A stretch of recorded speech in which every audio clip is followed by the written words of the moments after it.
Hello అండి. మామిడి పళ్ళంటే ఇష్టముండని వాళ్ళుండరు కదా! కానీ సీజన్ అయితే అయిపోతుంది.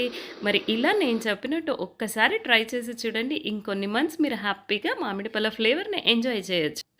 ఇక మామిడి పళ్ళని చెక్కు తీసి, కట్ చేసి, కొంచెం షుగర్ వేసి గ్రైండ్ చేసి పెట్టుకోవాలి. ఇంకా పాన్ పెట్టి ఇందాక మనం గ్రైండ్ చేసుకున్నదంతా కూడా ఉడికించుకోవాలి. మధ్య మధ్యలో కలుపుతూ ఉండాలి. కాస్త దగ్గరకి అయ్యే వరకి ఉడికించుకోవాలి. ఇంకా ఇలా దగ్గరికి అయిన తర్వాత ఇంకా స్టవ్ ఆఫ్ చేసుకొని చల్లారిన తర్వాత గాజు బాటిల్స్‌లో కానీ, ఇలా స్టీల్ డబ్బాలో కానీ పెట్టి ఫ్రిడ్జ్‌లో పెట్టుకున్నారనుకోండి, ఎన్ని మంత్స్ అయినా ఫ్రెష్‌గా ఉంటుంది.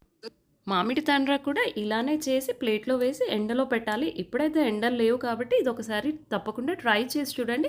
మనం ఇందులో ఏమీ మిక్స్ చేయట్లేదు కాబట్టి చిన్న పిల్లల నుంచి పెద్దవాళ్ళ వరకు హెల్త్ వైస్ అయితే హ్యాపీగా తినేసేయొచ్చు. బయట దొరికే వాటికంటే 100% ఇది నేచురల్. ఇంకా మరి సీజన్ అయిపోతుంది కాబట్టి తప్పకుండా ట్రై చేసి చెప్పండి ఎలా ఉందో. Thanks for watching.